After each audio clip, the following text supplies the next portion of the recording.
Hey, Doug Greathouse here, host of the Entrepreneur Journey podcast. And before we get into another amazing interview with an incredible entrepreneur, I wanted to invite you to the Trailblazer Mastermind community. What that community is a community of amazing entrepreneurs, just like the ones that you've seen me interview on the podcast, the 6 and 7 figure entrepreneurs. You'll get to learn from and engage with those entrepreneurs, and as well as many other entrepreneurs.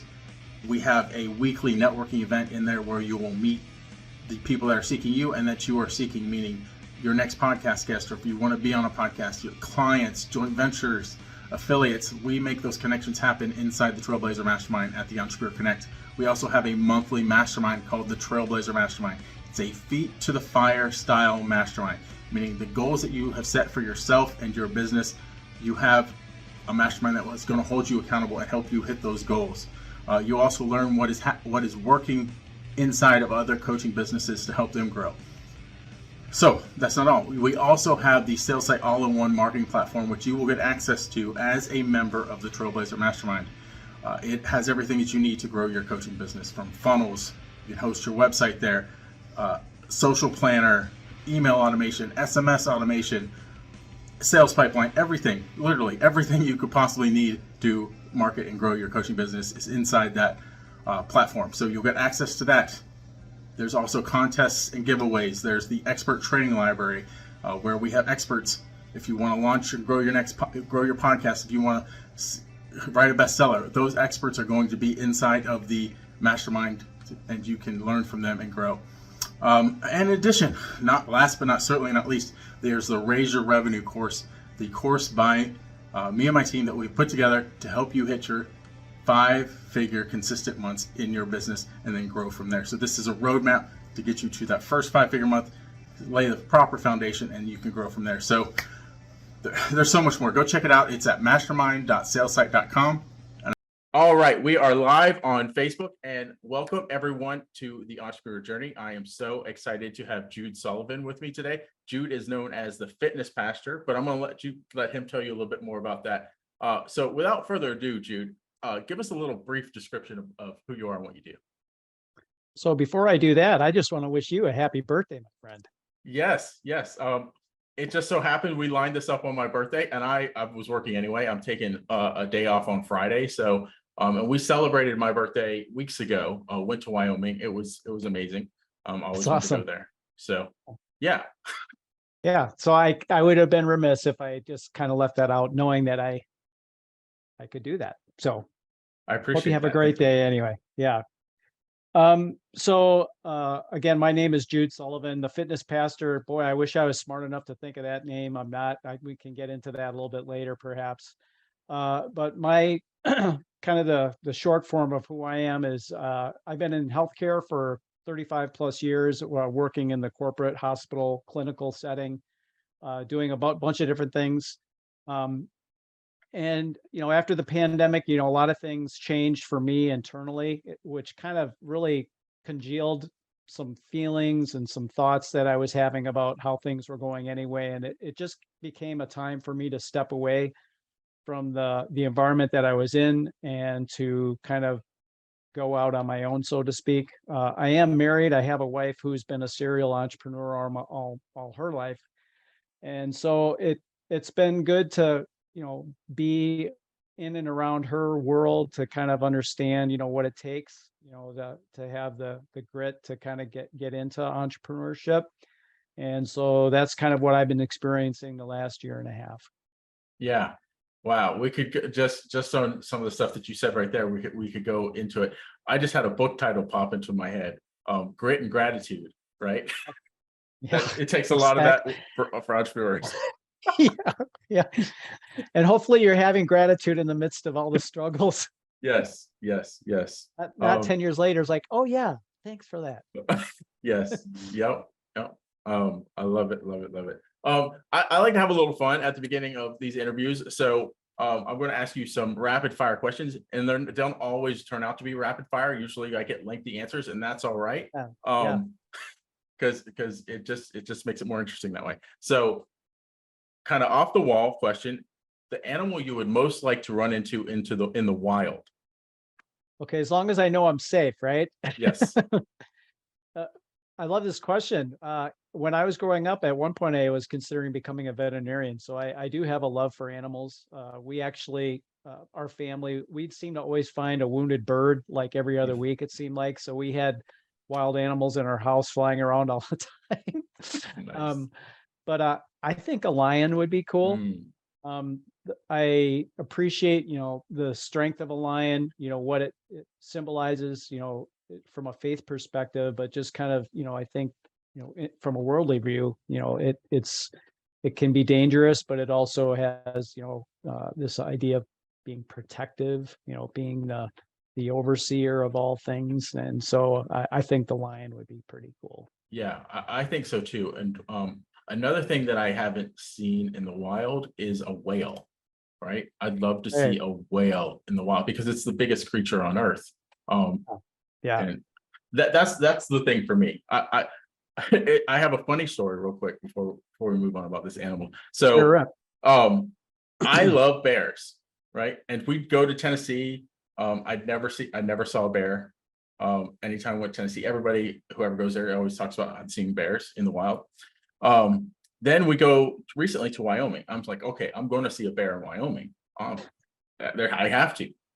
We had to go to a place called Bear World, which is pretty much a bear zoo Right. for me to see a bear. So it was kind of disappointing because I really wanted to see one in the wild. But God being God and him knowing that I wanted that, we are taking my daughter to running camp a few weeks ago in Asheville, and the UNC Asheville campus. On campus is a bear and her cubs. Walking across the infield or something, or Like just around campus is a black bear, and yeah. we told the staff there, like, hey, there's a bear. They acted like it's no big deal, happens all the time, and Oh my they're gosh. they're black bears and they're not really aggressive. So Well, as long as they're cool with it, yeah, just don't try and pick up the cubs. I bet it'll get aggressive if you try and do would that. get turned on you in a hurry. Yeah. Yeah, but yeah, so that was fun. Now a little bit more serious. The 3 books that have impacted your life the most. Again, I love this question because growing up, I hated to read. To me, it didn't seem like a worthwhile use of my time. And we'd always have to do book readings for school, and I'd always pick the same book, a book that I liked to read because Nice. I kind of didn't want to keep reading. But anyway, um, in my adulthood, I've grown to have a deep appreciation for reading. I don't read quickly, so that's a thing that kind of dominates my time. So I'll listen to books a lot as well. But the Holy Bible obviously comes up first and foremost for me. Yes. It's the living word. You cannot not be impacted by it. Asking God for what it is that He wants you to get from it. So I'm astounded. Every time I go into it prayerfully, how much it comes alive and has something new to teach you. Even the same verse, it can keep coming back to you again and again. I've recently just read God Talks by Ed Rush, and it's a business-minded book for people who are looking to hear the word of God or the voice of God in their lives and specifically in their businesses. Wow. And I just love that book. And then another one that I've come to appreciate, which more in the secular realm, is Atomic Habits by James Clear. Very good. There you go. There you go. I just love the simplicity and the effectiveness of doing the smallest thing and seeing how it can have such an explosive impact on results. And so I really love that. Just how you can set yourself in motion on doing something that you want to have of, and how you can actually start to prevent things that you'd not want to have, being an obstacle in your life. Yeah, I love that book. It was one of my favorite, most recent reads. Yeah. I usually put my favorite books on the shelf, just so you know. So anybody that ever looks at the shelf and wonders, like, are those just books picked at random? No, I try and put my favorite books on there. There are books that are too big to fit on there that might either weigh down my shelf, or obviously the Bible should be up there. Let me preface that, because that is also my favorite book. But secular books, those are probably my favorite secular books. How cool that we have a shared book together. Yeah, yeah, that is awesome. Great minds think alike, right? Great minds Right. read great things. Yes. Um, so my next question is this. So I want to preface this because this is on my heart and mind because little self promotion, if you don't mind. I have a book. Absolutely. I have a book coming out with my friend Danica Treble called "Dear Younger Me," that is letters to our younger selves. It's not just Danica and I. It's a lot of other authors. I think there's 15 altogether, and we all write letters to our younger selves. What will we do? What will we tell ourselves based on where we are now? Um, so with that being prefaced, what would you, if you could have the chance to go back in time and talk to your younger self, what would you tell them? Yeah.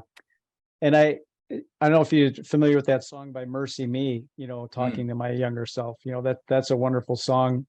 Um, if I think about myself and what I've struggled with, and which will, you know, Satan will tempt me with this too, is I thoughts and feelings of insecurity. And so my counsel to myself would be to have confidence, deep rooted confidence in the promises of God. And that, we have a destiny that's laid out before us. And if we're just walking in his will, you cannot fail. You cannot fail. And so just to have confidence and knowing what that means, at different ages, it's going to probably have a different vision of it, but confidence would be the thing that I would really speak into my life as a younger person. wow. I mean, we could dive deep into this too. I'm a big faith over fear Yeah. guy, and Yeah. God knows what's on the other side. Well, the problem is we don't know what's on the other side. God does. And We want to control it. yes, yes. And it's often not what we want, not what we expected on the other side, right? It's good, but it's not what it wasn't our plans, it's his plans. Um, and then And we're it's always what's best for us, right? exactly. And, Yeah. and it's like it's when we get on the other side, it's like, thank you, God. Glory to your name. Yeah. That's right. Totally. All right. So now I have a fill in the blank question for you, Jude. I ask this of every entrepreneur. I come up with some kind of fill in the blank to where they have to fill in a word. So your fill in the blank question is the ability to handle blank is an essential trait for entrepreneurs. Stress, Mm, without question. But the thing is that stress, people make it out to be this big thing, but it's like everything else that we talk about is stress comes at us in micro levels. So um, anything from how healthy are my relationships with people? Are they positive? Are they negative? Are they toxic? How healthy is my thinking? Some people suggest we're thinking maybe 60,000 thoughts in a day. How positive and affirming and reinforcing are those thoughts each and every day? Obviously, the big ones. Am I eating properly? mm, Am I moving regularly? Do I have a meaning and purpose? And if not, am I uh, praying, meditating, and reflecting to know God's will for me, to have a meaning and purpose in my life? Those are just the few because all those things, again, we talk about having additive effects or a multiplication effect. Those little things by themselves probably aren't going to do a lot of damage, but over the course of time, when you add them together, that's what actually ends up causing disease mm. as we feel it in our bodies. And so if we can address stress, it's not just the tightness in the chest or the churning stomach.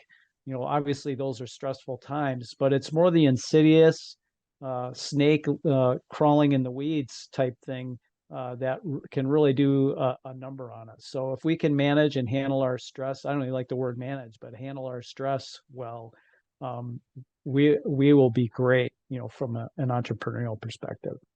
Well, you just gave such a great answer. I have follow-up questions. So, Right. um, well, here's first some insight is like anytime that I felt stress, I've immediately felt it in my health, not just in my emotions. And Yeah. I think entrepreneurs handling stress is so important. I've also heard from other people that there's good stress and bad stress. What do you have to say about that?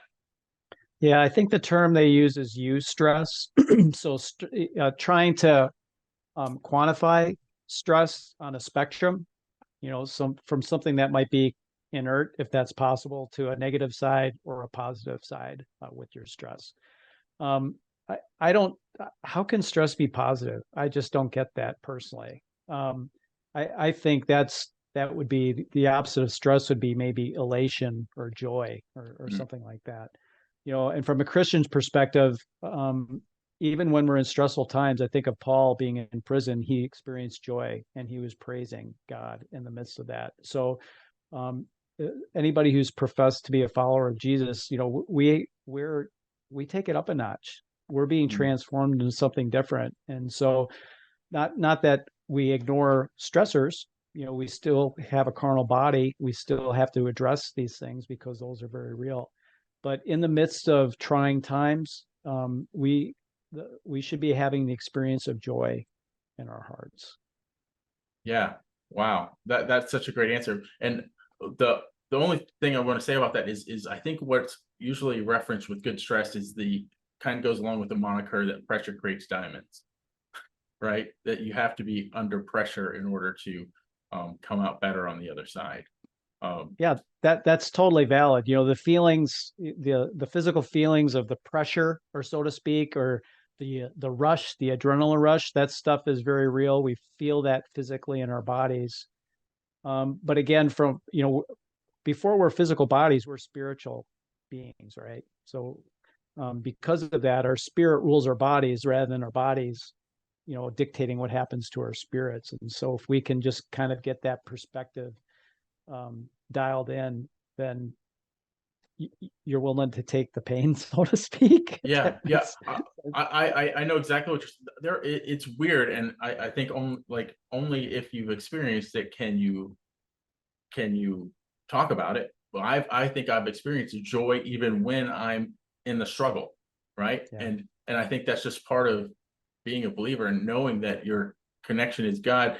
Probably we'll never be as close as we need to be, but it's in a good place, right? Because That's you're right. able to know that you have Him, because at the end of the day, that's all you need.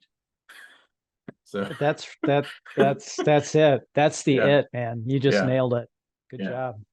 So wow, amazing.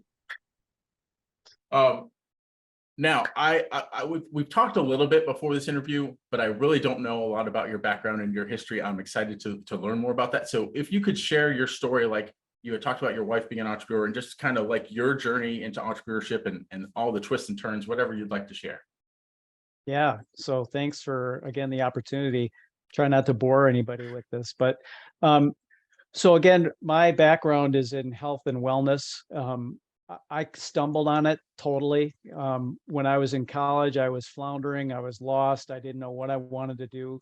My dad's company that he was working with, they were doing a lot of research at the local university, and they would talk amongst each other about their kids and their families, and so they would kind of get to know what each other was struggling with. And one of his colleagues said, "Well, has Jude ever heard of this field called exercise physiology?" And this is like in the mid 80s. And so it wasn't even a thing at the time.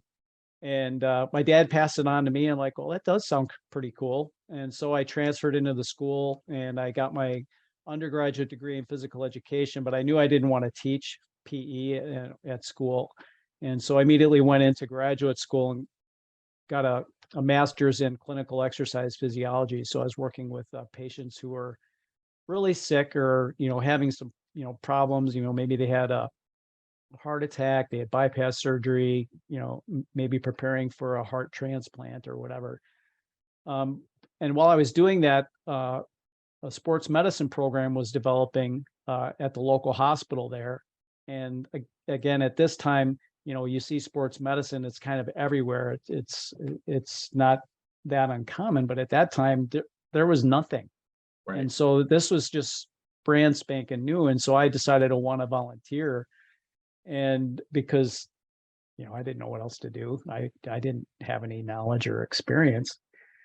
And of course, volunteering doesn't pay the bills. So I ended up leaving the volunteership to work and earn a living while I was, trying to get through school.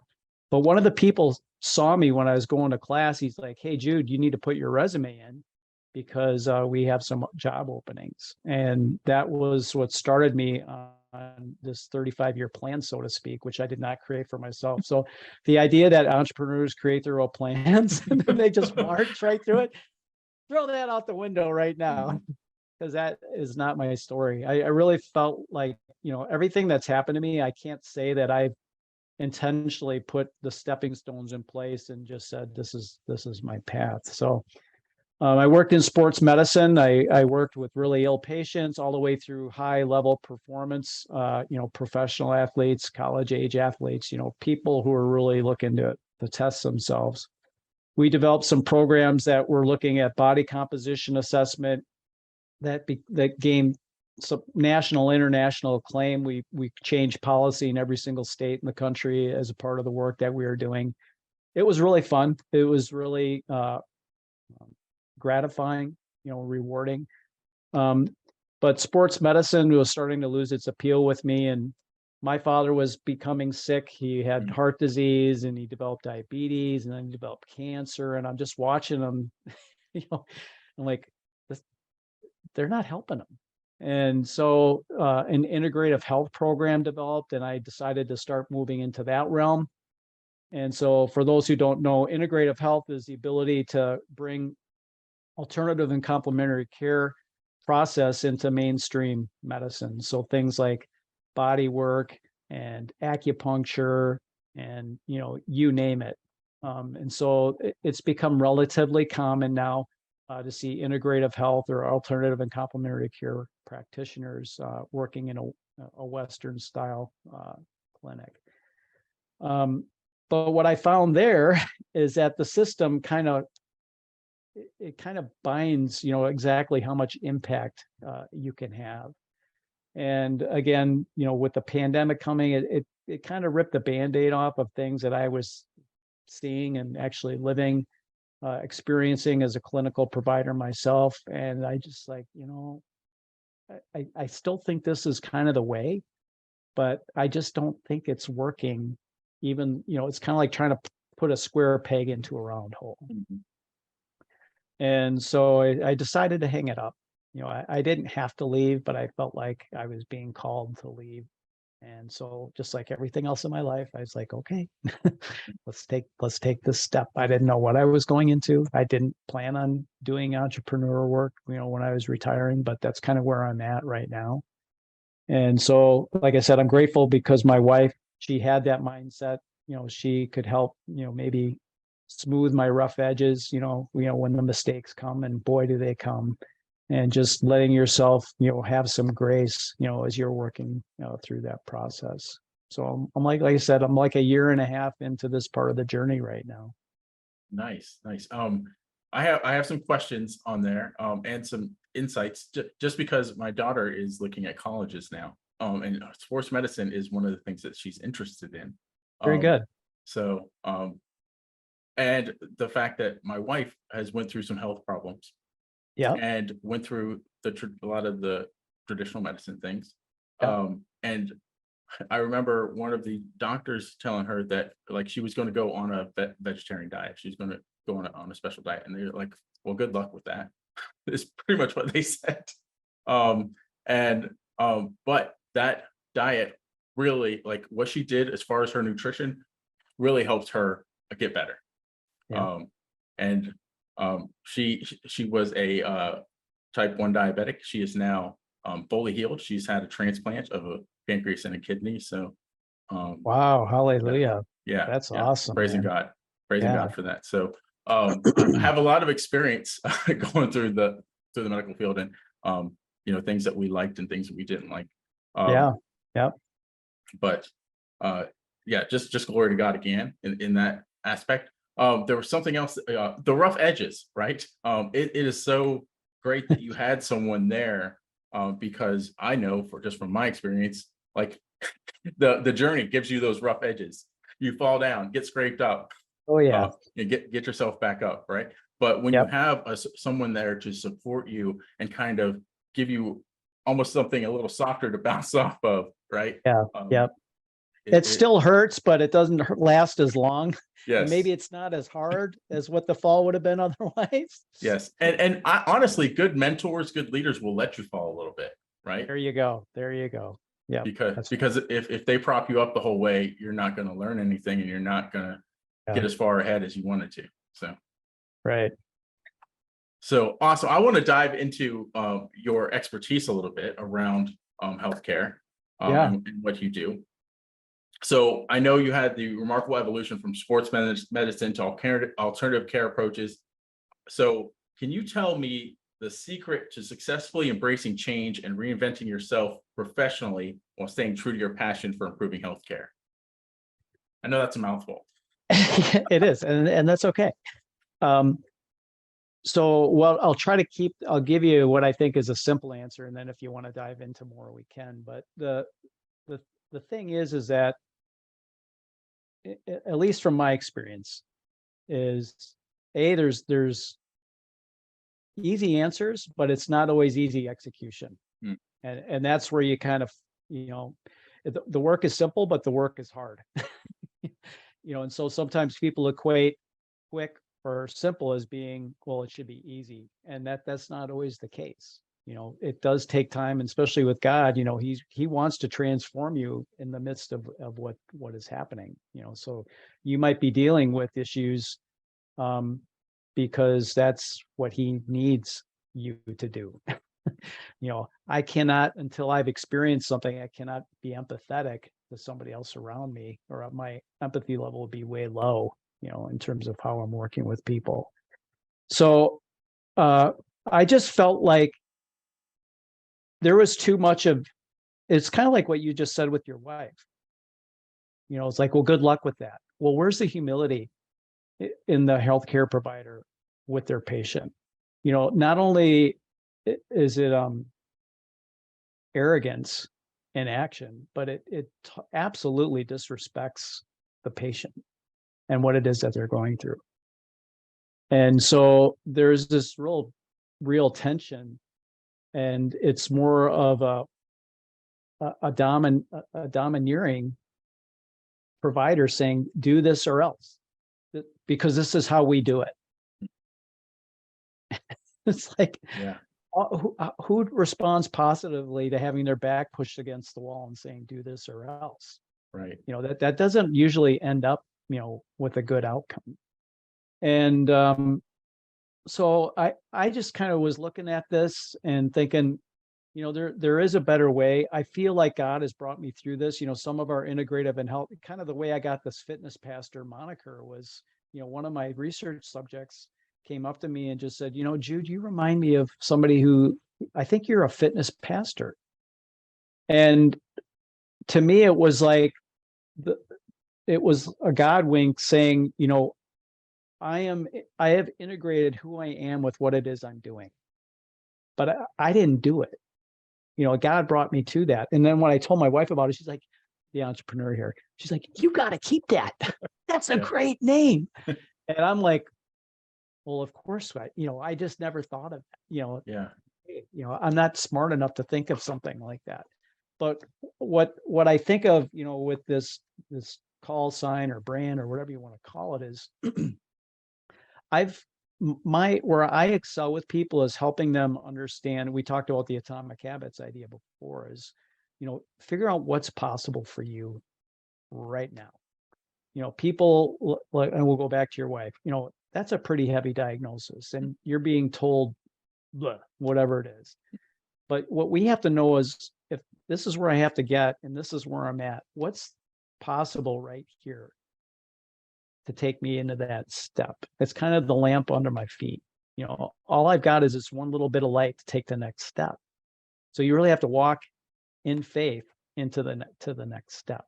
And so where I think I excel working with people is, I think people are comfortable with me, and I think that's real. And I'm not, patting myself on the back, but I believe if God is dwelling within me, that hopefully they experience that. But then to be able to help somebody figure out what's possible and letting that be okay, rather than thinking it's got to be this some magical mountaintop experience. It's like, it doesn't work that way. When you're on the mountain, it's like you're looking back thinking, how did I get here? Mhm. It's not one, it's not a Superman leap, in a single bound. It just doesn't happen that way. I mean, miracles can happen. Yeah. That's absolutely true.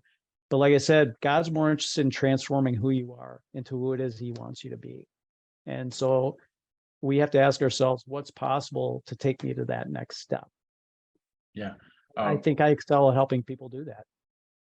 Two comments on that. The name, I love it as well, because really in any branding, you want it to resonate with what you do, and you intertwine fitness and faith, right? And that's in the name.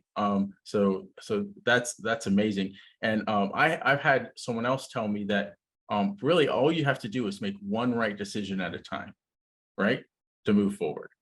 Yep. It's just the small wins. The small wins lead to the big wins. Yep. As a Christian, you believe it's, Holy Spirit inspired obedience. We're obeying what the next step is. But from a secular perspective, it's just like you said, it's like, what's the right next step for me right now? Yeah. It's simple, but that can be hard, so Yeah, it's like, I think context plays a big part in that. Like what you're dealing with, it is not necessarily as simple. So we have complex problems, right? right. So making decisions within complex problems is, I think, where the difficulty lies. It's not always weighted one way, right? It's, if you kind of get what I'm saying, like there's a little bit of weight this way and a little bit of weight that way. Like, Yeah. it's not always so cut and dry, I guess is what I'm trying to say. It's not always so black and white, the decision to be made. Because The small, in asking what's possible, you get something that comes back that is actionable. Mhm. And that's the thing. And what's actionable, if the next step is just deciding to do it or not to do it. And that's where I think can be the squishy part that you're talking about. Yeah. Well, what if I do that wrong? Or I don't think I can do it. So we start sabotaging ourselves with these thoughts or maybe past experiences coming back, to jump on us. And but that doesn't minimize the impact of what that small step is. And that is the step. If something came to you as the next small step, that really should be the direction you go. And Yeah. it may be really different than what you're maybe thinking or projecting into. And that I think is where we sometimes get tension. It's like, well, it can't be that's what I should do next. It's like, Yeah. I would say, yeah, that's what came to you. Yeah. So bringing faith back into this, the importance of prayer in making those decisions, right? And leaning on the word, right? Amen. You want the right decision, go to the word, go to Right. God. Yep. Yep. He's not always going to smack you on the head and give you the right decision, right? But he's going to get you there. One way or another. Yes. Yes. We just don't want it to be a 40-year experience like Moses in the desert. Yes. Right. Right. And I think that's the other thing is like people think, oh, it's going to take time. Well, it's like, yeah, it is going to take time. Time's all we have, but all we have is what we can do right now. Yeah. So just bring yourself back into the what's possible in this moment. And then time just kind of takes care of itself. And delaying the decision is not the answer, because that's just going to take more time. Right. I'll just, I want 5 more years and I'll decide. Yeah. Nothing to see here. Meanwhile, I'll just continue to drift. Right. Awesome. So my next question is, so the moniker "Work with the Fitness Pastor" appears to be unique and an intriguing concept. Could you elaborate on the philosophy and approach behind your program? Right. So in working with me, like I said, I feel like I'm a likable person. I feel like people can get comfortable with me, but that doesn't mean we're a good fit. So when I start a conversation with somebody, it has to be a good fit for everybody who's involved in the conversation. So I like that to not be a painful process. it might be uncomfortable because you're bringing up issues that need to be addressed, but that doesn't mean that the relationship itself has to be one that's full of fear or one of being antagonizing or anything like that, if that makes sense. And so when I work with people, it's really a collaborative effort, and my role, as I see it, is to be a guide, in some case, mentoring, maybe discipling people. And really that's, I think, what God wants from us. We're meant not to be living in isolation. We're meant to be in community. We're meant to raise each other up, to pick each other up in points of time, iron sharpening iron, at necessary points, and to do that in love. And so, when I work with people, and typically I work with people who are, maybe millennials, maybe some baby boomers. I'm kind of the back end of the baby boomer generation, and maybe you feel like you don't have a shot anymore, or maybe there's no time left, like to your point, Doug, and just reminding people that as long as you have air in your lungs, there's something to be done, and I feel like I can be a conduit to help people make that happen. Nice, nice. Yeah, you probably, I don't know if you can guess my age, but I'm near around where you are. I turned 49 today, so I know there's so many, like, some of the biggest things that I want to accomplish are on the other side of this, on the other side of 49. Yep.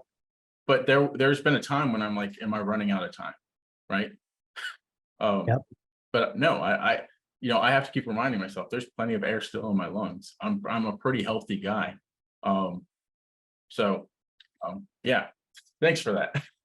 Yeah. Well, I work with a guy who's in his early 80s, and Wow. he's pulling me, and I think that's what we're meant to do with each other and for each other. It's never too late. Let's just say that. Yeah, and a little bit interesting thing about my journey, there was a lot of times in my company where I would say I'm in the shadows because I'm just helping clients on the back end. I didn't have a podcast. I didn't come out on the front end. Wasn't out here building relationships and community now, Yeah. like I am.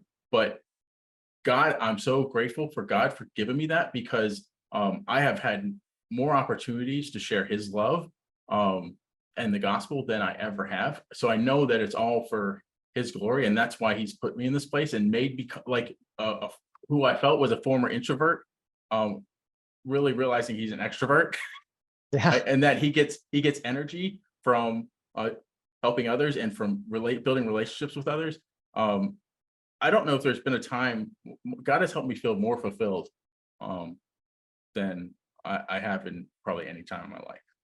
That's awesome, man. And it's more about the person I am than the things that I have. Yeah. Right. Yeah. So. Well, I even think, Jesus' earthly existence, before he started his ministry, he had 30 years, right?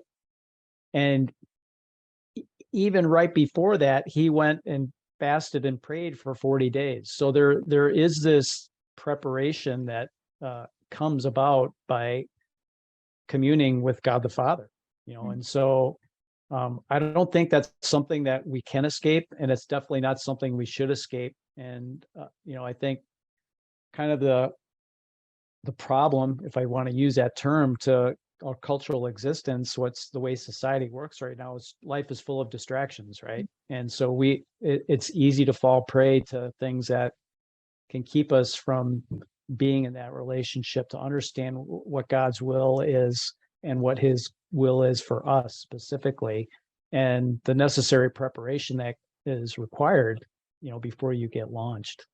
Yeah. Could really dive much more into that, about being misguided, and Yeah. all, Satan's temptations and all of that, because I feel like that is out there more than it ever has been. Right. Yep. So get in the Word, build your relationship with God, because put on the armor, right? Yeah. So, My wife and I did that today, so nice. we declared, putting on the armor of God for ourselves. It's people read the verses as something as that's nice to read, but it has meaning, it has life, it has power, and it requires action. Yes. Yep. Yep. It is an interactive book. Like Yes. it's meant for you to read, and like a lot of here's a good analogy. A lot of entrepreneurs will read something like Atomic Habits. The ones that have success are the ones that go implement Do it. what the book says, right? Yes. I once my corporate background is I was a Cracker Barrel manager for many years, right? And I was interviewing to be a general manager of my own store.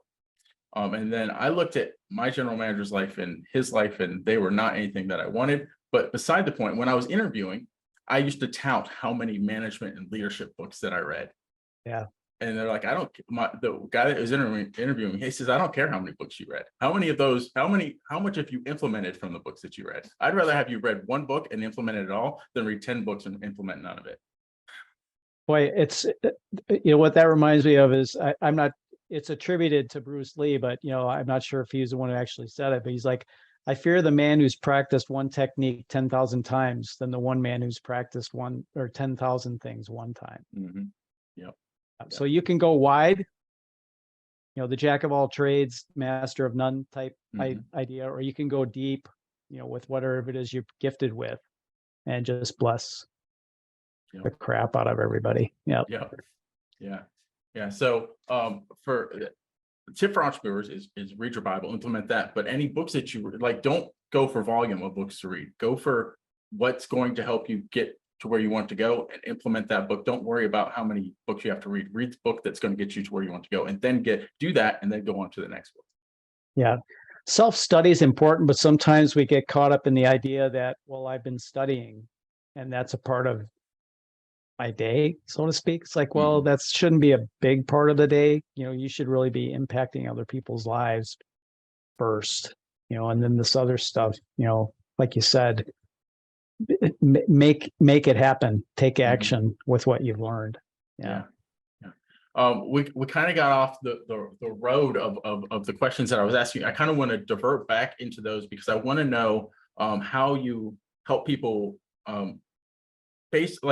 there are the shortcomings that you've seen with traditional medicine. Can you kind of talk about some of the things that you do that kind of fill the gap, so to speak? Yeah, that's a great question. So the biggest thing is a part of what I do with my coaching is that we do have a delivery system of products that are what referred to as activators. And so in the Western medical model, the way things work is that you go into the doctor and they'll give you a diagnosis. And the diagnosis might have some recognizable symptoms that go with it. So that helps categorize or classify the problem, the disease, the diagnosis. And then there's a series of referrals that occur, or there's a series of medications that are prescribed, or there's a series of interventions that are used, which may or may not have enough. And the term that's used for that is called, we're going to medically manage this situation. Can you hear me? Okay. I don't think anybody wants to be medically managed. I think if they're going to go see somebody, they want to be cured. They want to be helped, and they want something different. They don't want their disease managed. They don't want somebody else managing their disease. They don't want what it is that they're experiencing. And so what we do is rather than going the traditional route of looking at a disease or a spectrum of symptoms, we address root causes. The three primary root causes are inflammation, which is the biggest.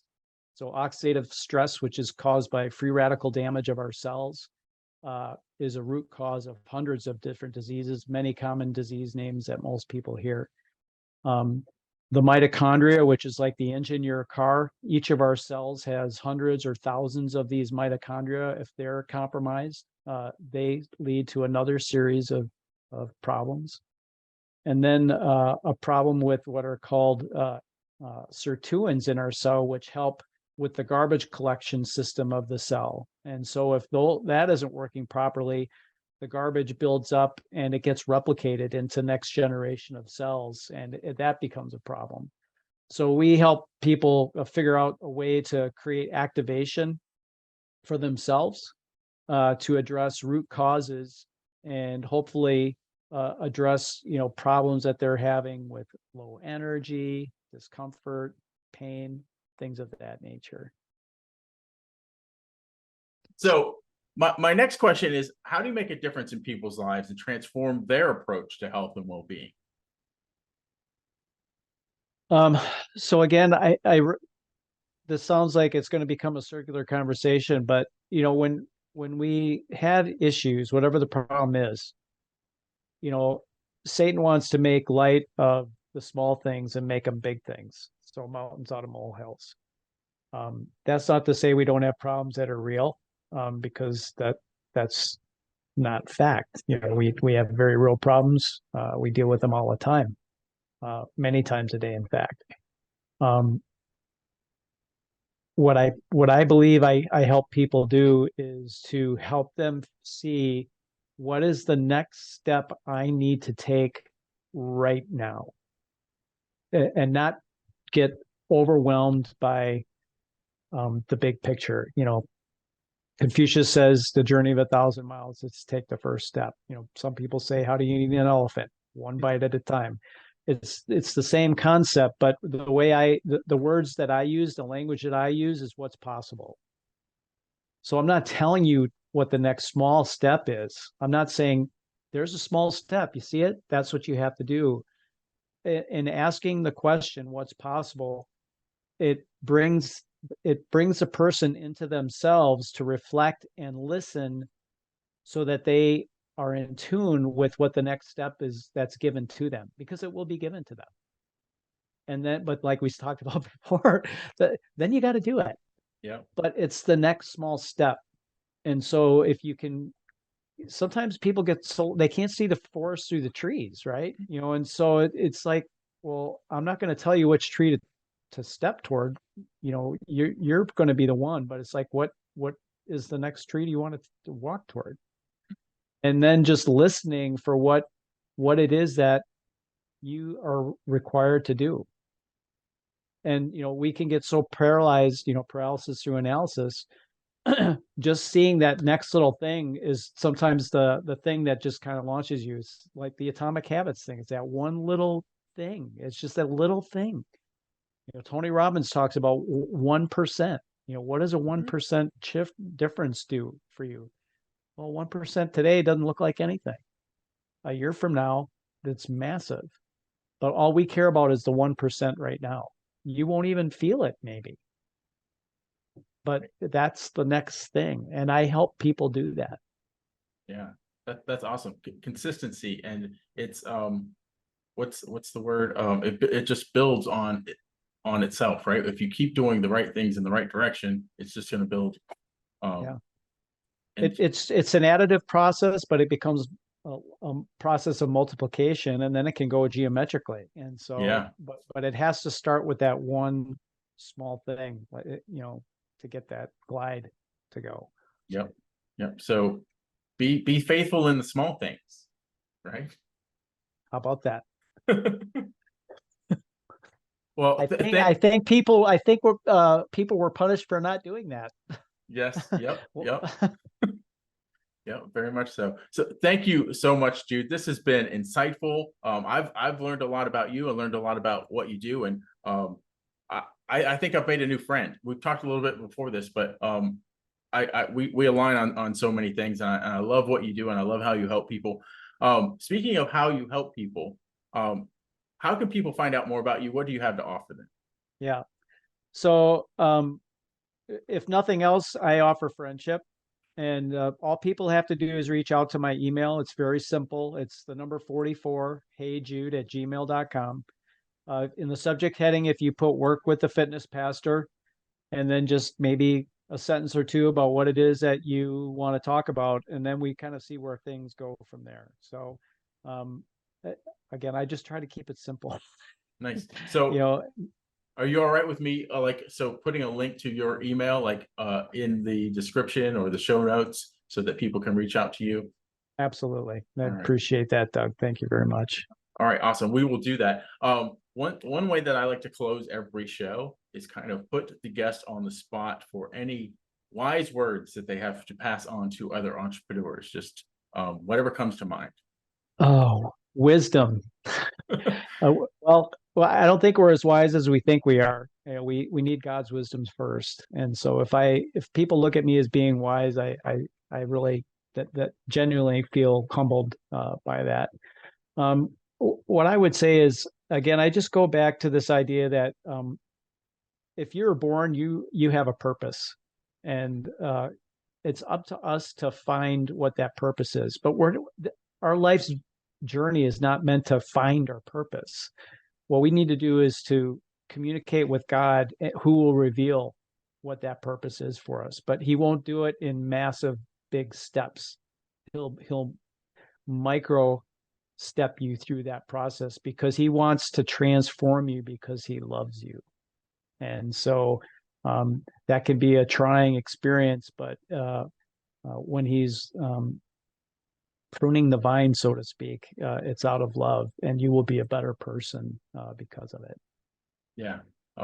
Don't be looking for the billboard. Sometimes he might give you a billboard, but most often it's not a billboard saying what to do next, right? I do have a story about that the next time. Yes. Okay. Yeah. All right.